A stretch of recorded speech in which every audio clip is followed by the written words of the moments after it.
Hello everyone. Welcome back to another Commander review. Today we are talking about Stangg from the Legends set. This is obviously the Magic 25th anniversary card. I'm pretty sure is what that emblem is. So much nicer, newer art. Stangg is a legendary human warrior, 3/4 that costs 4 generic, 1 red, 1 green, and it has this crazy ability that when it enters the battlefield, you create a legendary 3/4 red and green human warrior creature token named Stangg Twin. Exile that token when Stangg leaves the battlefield. Sacrifice Stangg when that token leaves the battlefield. So these twins, these brothers, are coming into play, and they want to stay in play together. It's pretty much a 2-in-1 commander on one single commander. It's really fun. The rulings on Stangg are pretty interesting, though, because of the wording on Stangg. When he ETBs, the trigger will go on the stack. However, if Stangg were to be removed, destroyed, returned to hand, after that ability goes on the stack, but before it resolves, what will happen is the original Stangg will go back or be destroyed or whatever. The ability will resolve and it will make the token. However, there's no original Stangg to interact with the Stangg Twin, so it can no longer use the sacrifice it or exile it if Stangg is gone, because Stangg wasn't there to begin with. So what happens is the token will remain on the battlefield if Stangg is removed before his ETB is resolved. And you can have a lot of fun shenanigans with that. It's a little hard to do in red and green if you're trying to do it yourself, but it is doable. Which leads me to Impact Tremors. If you are going to try and do some shenanigans with getting creatures entering the battlefield, Impact Tremors will deal 1 damage to each opponent every time a creature ETBs.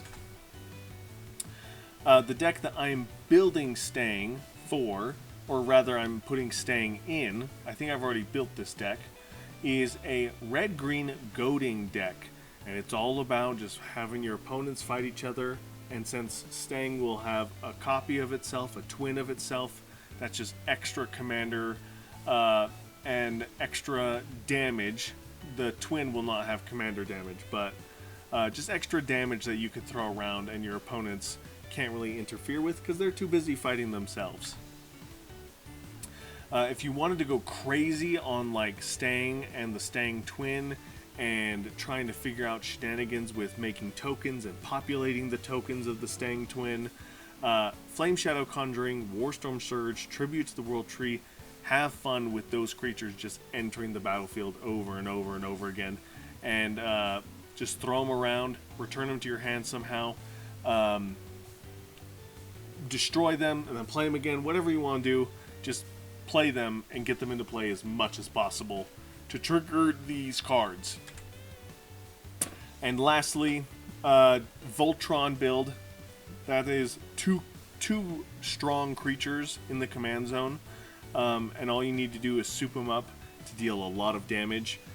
So you can equip them, you can enchant them, you can use modified effects like the Aki Battle Squad to get extra combats with them. Have a lot of fun with just being aggro with this commander. And that's going to do it for Stangg. Some unique builds for this commander, to be sure. You could also do tribes as well. Warrior tribe has a lot of love in these colors. Human tribe has a lot of love in these colors. It is expensive, however. 6 mana is a lot of mana. You're in green, and when Stangg ETBs, you make a copy of itself, essentially. So it's really 6 mana for 6 power and like 8 toughness total. So it's actually not a bad deal.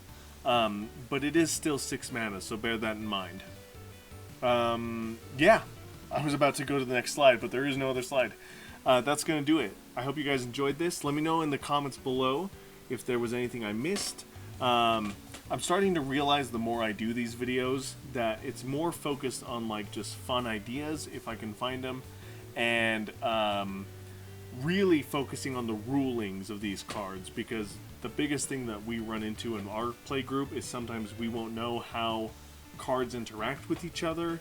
And so I'm finding that doing these videos, especially by keeping them short, is a great resource to like understand the rules of each commander. So whether or not I explain it in detail, I still will make sure to put the exact rules up. So I'm hoping that these videos are helping with that, because that's my biggest goal, is helping understand how these cards work. Let me know in the comments below what you guys think. If you guys are enjoying this, maybe something different.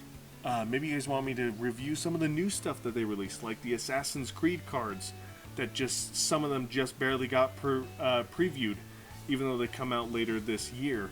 So, love to hear from you guys. Thank you guys so much for watching, and as always, I'll see you in the next one. Bye!